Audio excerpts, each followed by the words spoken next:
doubt we'll find one bigger than that. You hungry, Torgal? All yours, Torgal! Stay down! This one!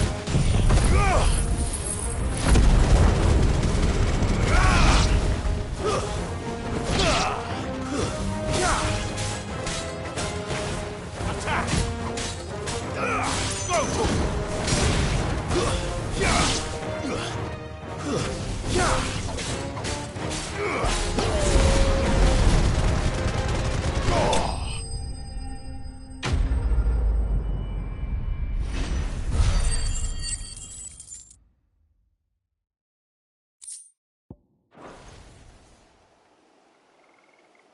Now,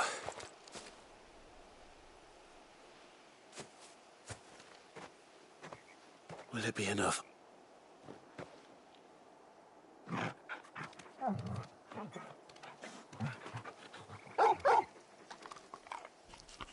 Which means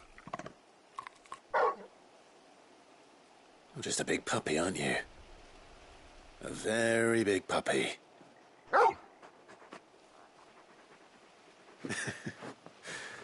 You do know you can take that with you, Torgal. Lady Karen will be relieved to hear you've got your appetite back. Come on, boy.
Seems this one has a little more life left in it.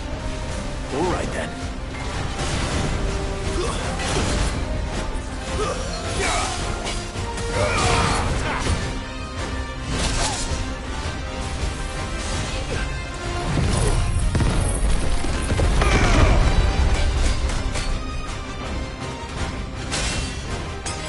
Slow.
back to sleep with you.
Clive, we weren't I wasn't expecting to be here, but it seems we still owe you a considerable amount of coin, and though I doubt it's what you were expecting.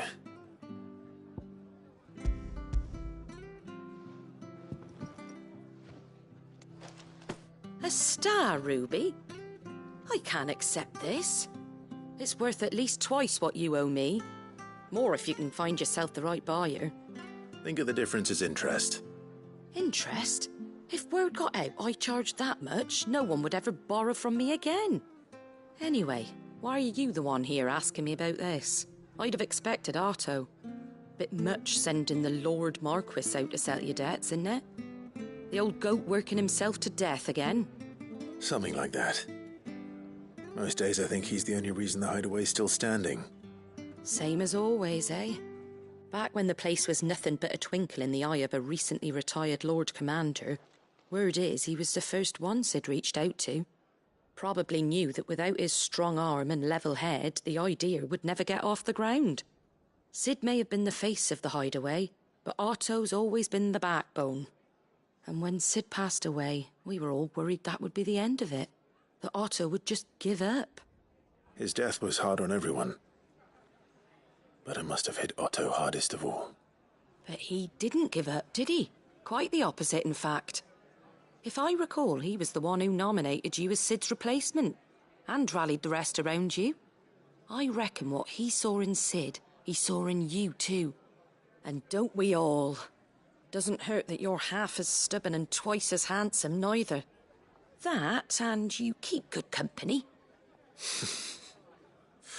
I suppose I...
Do.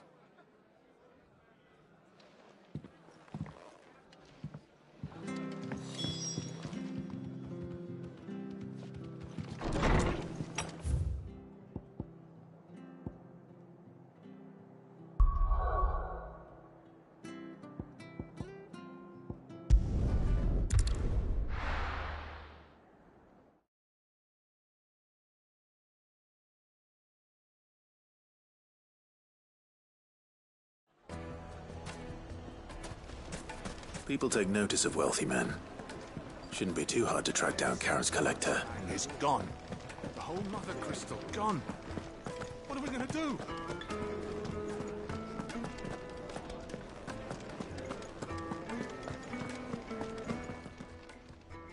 My reputation will be ruined! Ruined! Calm yourself, Lord Ignac, I beg of you, before you do yourself a mischief. Pardon the intrusion, but... Out! Get out! I paid for these rooms so I wouldn't be disturbed. Leave me be! Please, allow me to apologize. His lordship is going through a difficult time, and he's never been fond of guests arriving unannounced. Radim! Get rid of the filthy oaf this instant! Very good, Lord Ignac. Would you mind stepping outside for a moment?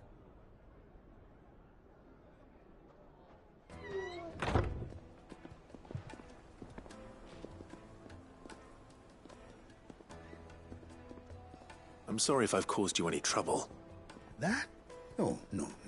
That's just how his lordship is. Though the morning's events have left him somewhat fractious. He has been dispossessed of his luggage, you see. The thieves also made away with a considerable amount of coin. Coin the innkeeper will soon be keen to collect. I don't suppose a certain blade was among the stolen items. A single-edged sword. It was purchased from a merchant friend of mine. Ah, you know Lady Karen. Yes, I'm afraid it was. Then I'll retrieve Lord Ignac's luggage. But I have one condition. You have but to state it. You are welcome to anything that is within my power to grant. I want an audience with... A condition I would be a fool to refuse. Of course, you shall have your audience. I don't suppose you saw where the thieves went. I did not, no. Though some discreet inquiries made on his lordship's behalf mean that I know where you might find them. The bandit's bed. Every ill-gotten coin in Dalamil is said to pass through that disreputable corner of the Valcroy. And that's where I'm heading. I shall speak to Lord Ignac in your absence, and arrange for an audience upon your triumphant return. That will be very kind of you. Farewell, and best of luck.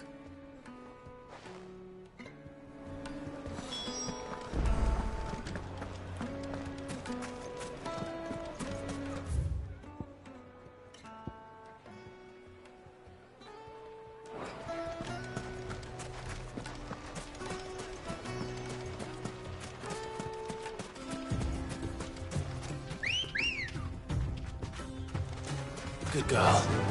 Fly, Ambrosia.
Sultan!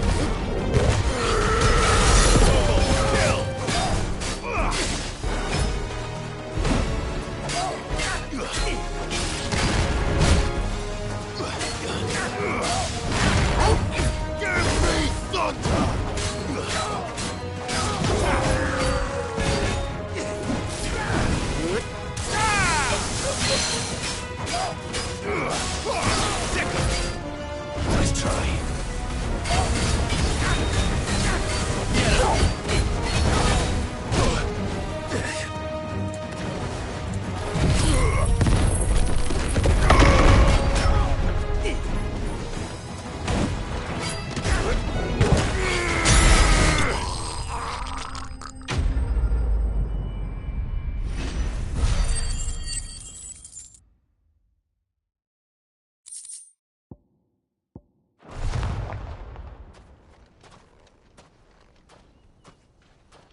This must be Ignac's luggage.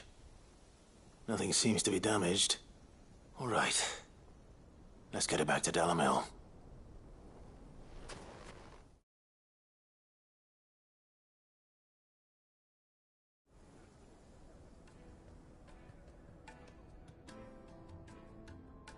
I hear I have you to thank for the return of my effects. What shall I call you, my good man? Wyvern. Glad to make your acquaintance. A formidable name indeed. Well, Wyvern, I appear to be in your debt. Redeem here tells me you wished for an audience. Is that all? A few moments of your time should suffice, yes. You're a peculiar fellow, Wyvern. All right, speak. Master Wyvern was wondering if you could tell him about a certain single-edged sword you recently acquired. Oh, a true work of art, that one. Karen drove me hard on the price, but I would have sold her Radim here to get my hands on that sword. It was made in the Outer Isles, far beyond the Twins, and is used exclusively by the practitioners of a unique school of swordsmanship. They believe no combat should ever exceed a single strike, and hone their blades to such perfection that none ever does. Each sword is made for that one perfect stroke, and for that stroke only. There's a brutal sort. But how do they hunt? Why, they use a whetstone, but it is a mineral. And why take the and.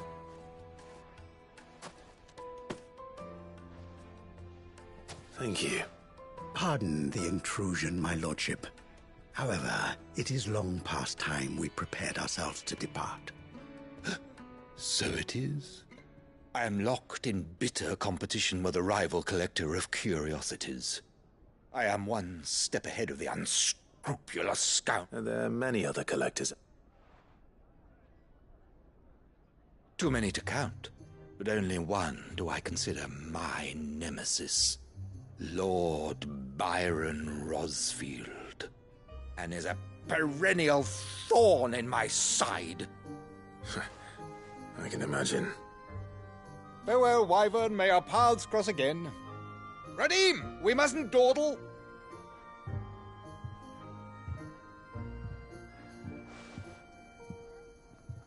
I think his lordship is rather taken with you, Master Wyvern. Thank you again for your assistance. Coming, my lordship. I'll be right there. Interesting rival. Now, let's see what Blackthorn makes of this whetstone, shall we?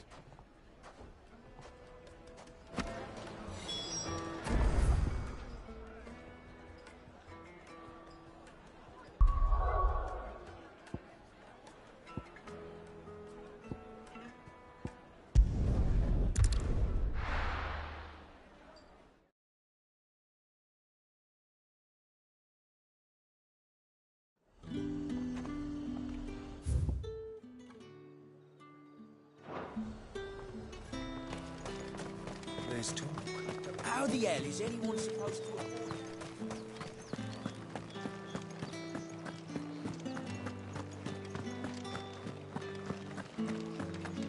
Did you hear? The gates to heaven. I want to see you.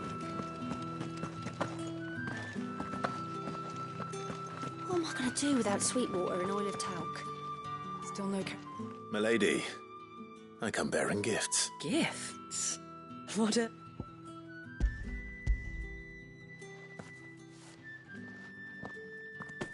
Oh my. Clive, you...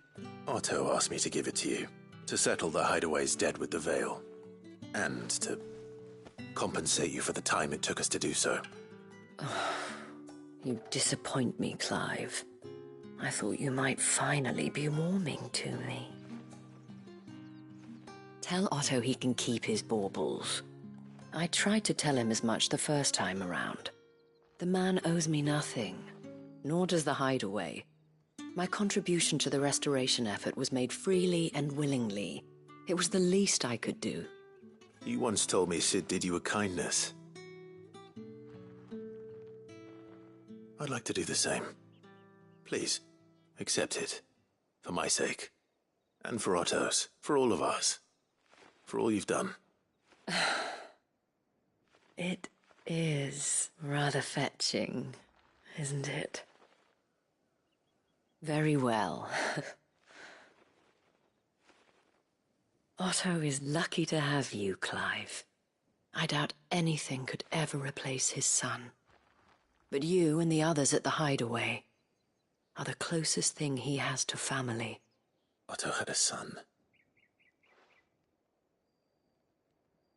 Long ago, yes. Sid told me Otto lost him when he was just a boy, and blamed himself for not being able to stop it. I don't know how it happened, whether there was anything he could have done, but it was clear that it weighed heavily on him. I didn't know. How could you have? I doubt anyone did. Besides Sid, I've never met a man more keen to bear his sorrows in stoic silence. An ill habit, given that both have always been surrounded by friends desperate to help them. I'm beginning to see that.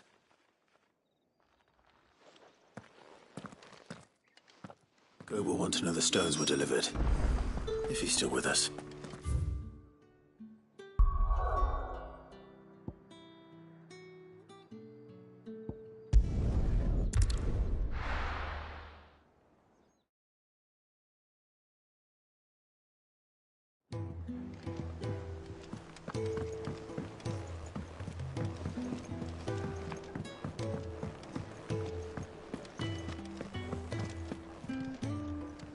I noticed you and Torgal had gone off somewhere. You could say that.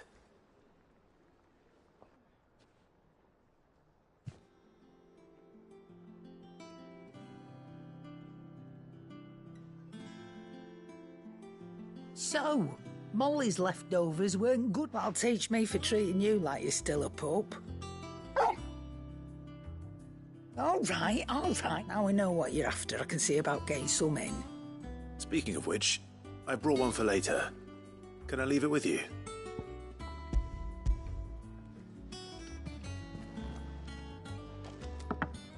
You can, aye. I'm nice like that.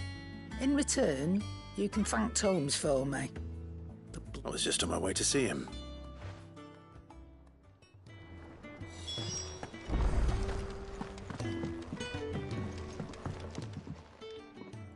Sorry for the wait, but hopefully he'll agree it was worth it. You learned something about that sword, then? I did better than that.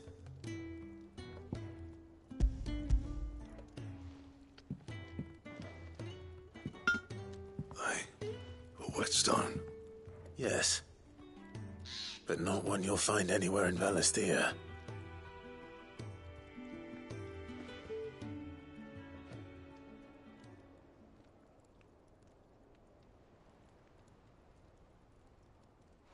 No wonder I couldn't get the same finish on the grinding wheel. One hit and all done, eh? Might not be so bad if all you ever fought were duels. But good luck on the battlefield. Your second opponent would be your last, no matter how good you were. Even so, is there some way it could be used to give the curse breakers an edge? I think so, yeah. With this whetstone and the right kind of steel, I could probably even make a twin of the blade that rattled me. But there'd be no replacing this little rock once I worn it down to a sliver. I reckon we get a dozen swords from it, if that. Swords that the curse breakers wouldn't know how to wield properly, and that would see them through a single fire piece. Nah, no point trying to copy that thing. Be about as much use as a wax anvil. But finishing our blades with a whetstone this fine, now that's something to consider. And what's finer than fallen masonry, eh? Or more hard-wearing, for that matter. Just imagine it. Good Valesthian steel with an edge as sharp as any found in the Outer Isles. I won't make a copy, nah. I'll make something much better. I'm sure the curse breakers will be delighted. Just don't push yourself too hard. Don't you worry about me, sunshine. I've been working day and night since I was half your age, and I'll still be here when you're long gone. Hey, thanks, Clive. I mean it. I owe you one, August too. It's good to know someone's looking out for me. He'll be happy to hear you said that. And I'll see that my debt to you's paid. First new blade I make's got your name on it. You come and find me when you've got the materials. All right. I will.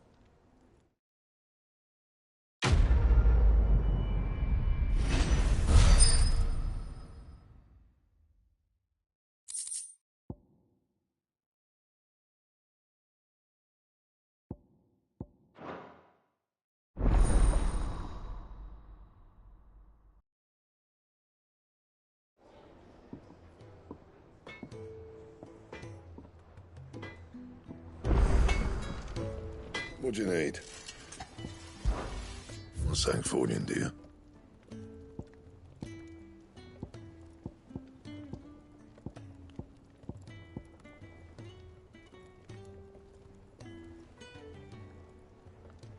Bring me the materials, and I'll think about it.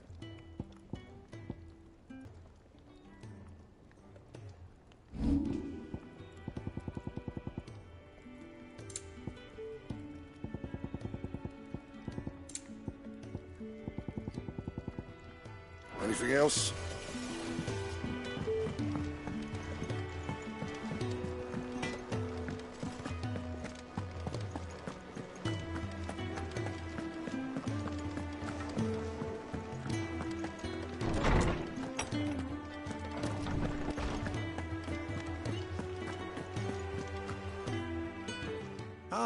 Were you able to locate your quarry? We were indeed, Lawsman. You pointed us in exactly the right direction. And Torgal... Very good, very good. Lady Karen sends her thanks, by the way, for your part in... But that reminds me. Do you recall our conversation concerning Lady Jill's role in Torgal's transformation? About how she somehow woke the power within him. Precisely that. A reasonable conclusion, I thought. But one which raised certain the Fenrir of legend served Shiva and Shiva alone. And while the powers attributed to him are certainly impressive, the records imply they are somewhat different in nature to those you described Torgal as having used. What are you suggesting? That Torgal may be the beneficiary of more than one icon's power. Consider that in addition to Lady Jill, he has served as a loyal companion to you, your brother, and even the late Cid. In short, the icons hitherto near at hand, or should I say at paw, have been diverse and plenty, and that number has only grown as the realm's dominance have fallen to your sword. One can but speculate as to how all of this has affected Torgal. He has seemed more fierce of late. And if I am not mistaken, he will grow fiercer still. We are fortunate indeed to be able to count him amongst our allies and not our adversaries. Oh, he's more than an ally. He's a friend.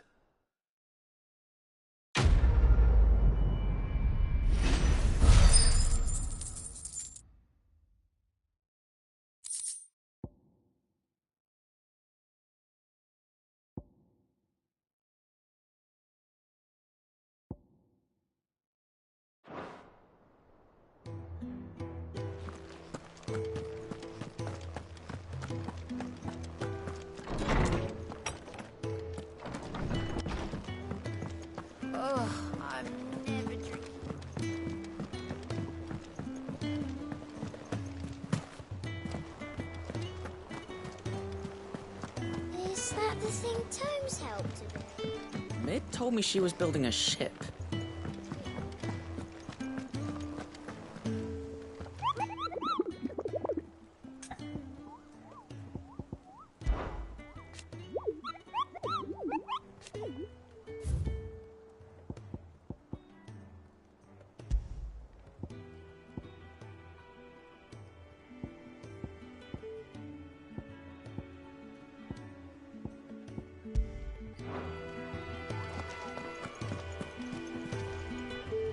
Good. So Lady Karen accepted the... But she was just too stubborn to take it. She threw it right back in my face, in fact, and told me I could Karen refused payment. I hope it wasn't something I said. I'm sure you were as tactful as ever. I miss... Oh, wonderful.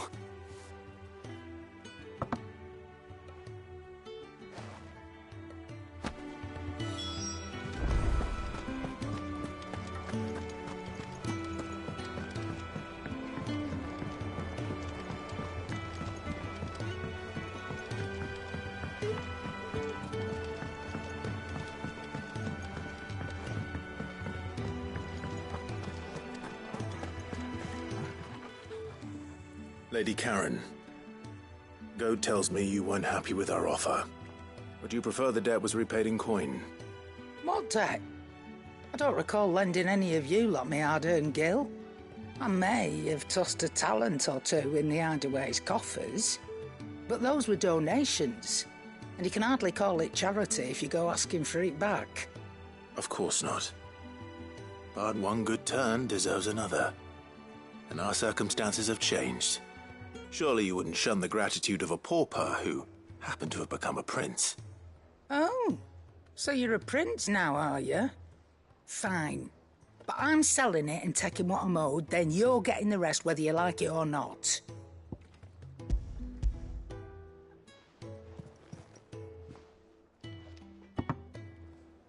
Where'd you even get this? A decent trader might nab 1,000 talents for a star ruby. A canny one, meanwhile, might claim it were nicked from the belt of Sid the Outlaw himself and ask twice as much. Might be I already have a buyer in mind. Might be you even know her. A fine continental maid whose beauty's only eclipsed by a guile in commerce. You wouldn't mind, would you? Not at all. Just be sure to tell her that it's always a pleasure doing business.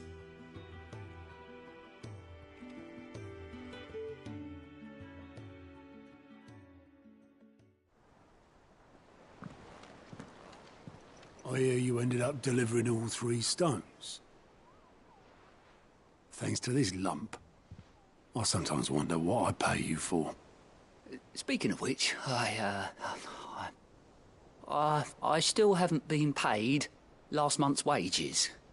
Oh, so you remember what's owed to you then? Get your ass behind that disc of yours and don't get up before those ledgers are square. Right away.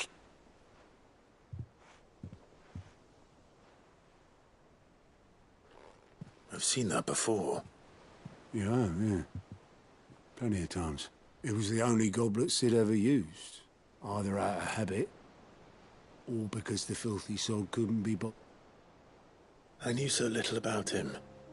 Like most people. Martha and the Dame both seem to have fond memories of him. I bet they do. How long did you know Sid before he...